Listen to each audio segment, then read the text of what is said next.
Hello guys, সবাই কেমন আছো? আশা করছি সবাই খুব ভালো আছো আর আমিও খুব ভালো আছি। আজকে একটা বিয়েবাড়ি যাব আর আকাশের অবস্থা এই ঝমঝমিয়ে সেই দুপুর থেকে বৃষ্টি হয়ে যাচ্ছে। ঘড়িতে এখন প্রায় 6টা বাজে, এখনও দেখছি বৃষ্টির ওয়েদার। আর আমি বাবুকে রেখে যাব যেহেতু, তাই তাড়াতাড়ি একটু রেডি হয়ে নিই, কারণ বাবুকে রেখে যাব, আসতে হবে, আবার এই বৃষ্টির ওয়েদার।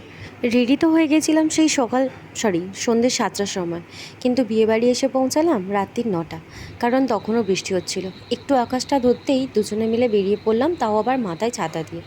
তো বিয়েবাড়ি প্রবেশ করেই দেখলাম যে ব্রাইডের এখন ফটোশ্যুট করছে। তো তখনও পর্যন্ত তেমন একটা ভিড় হয়নি, কারণ আস্তে আস্তে ভিড় হচ্ছে, কারণ যেহেতু সবে সবে বৃষ্টিটা ধরেছে। আর আমরাও দেরি করিনি, ব্রাইডের সাথে দেখা করতে এসে দাঁড়িয়েছিলাম।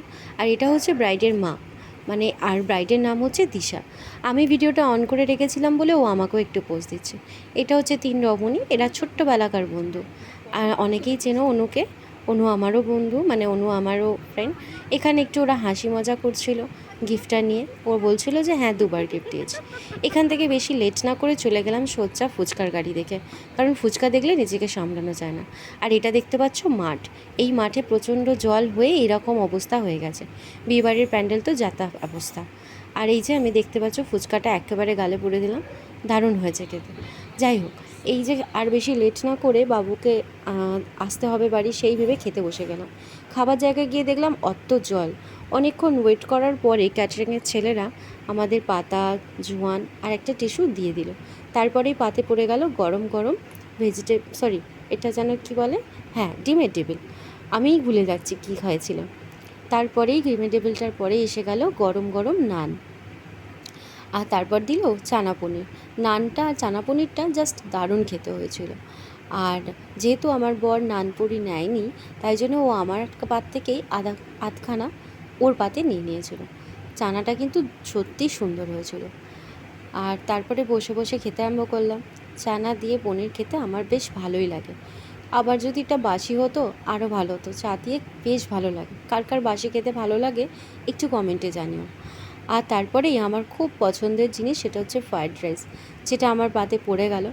অনেকক্ষণ থেকে চিকেনের জন্য আশায় বসে রয়েছি, দেখতে পাচ্ছ অপরজনের দিচ্ছে, কিন্তু আমাকে আর তখন দেবে না। আমি ভাত টাত ভেঙে একেবারে রেডি যে চিকেন দিলেই একদম পটাপট গালে পড়বো, কিন্তু বসেই রয়েছি। সবাইকে দেবার পরে আস্তে আস্তে আমাকে দিচ্ছিল, আর আমার তো ধৈর্যের বাঁধ ভেঙেই যাচ্ছিল যে কখন আমাকে চিকেন দেবে, কিন্তু দিচ্ছিল না। যাই হোক, তবে সবার শেষ ভালো যায় সব ভালো তার, কারণ আমাকে একেবারে 2খানা লেগ পিস দিয়েছিল, যেটা আমার দারুণ লেগেছে। আর চিকেনটাও বেশ সুন্দর ছিল। তো চটাপট ওগুলোকে খেয়ে নিলাম। খাবার পরেই দিয়ে দিল চাটনি, মিষ্টি, পাঁপড়। তো খাওয়া কমপ্লিট করে সোজা বাড়ি, কারণ বেশি লেট করা যাবে না, বাড়িতে বাবু আছে। আর এসে দেখি এই যে আমার সোনার ছেলে বসে বসে দুধন খাচ্ছে। এটা বেস্ট মিল্কই খাচ্ছ। আমি বেস্ট মিল্ক বটলের মধ্যে দিয়েই গেছিলাম, যদি লেট হয় বাই এনি চান্স। তো আজকের ব্লগটা এখানে পর্যন্ত, আশা করছি তো ভালো লেগেছে ব্লগটা। আর প্লিজ সাবস্ক্রাইব করতে ভুলে যাবে না। আর থ্যাংক ইউ পুরো ভিডিওটা দেখার জন্য। টাটা, আবার দেখা হবে কোনো নেক্সট ভিডিওতে।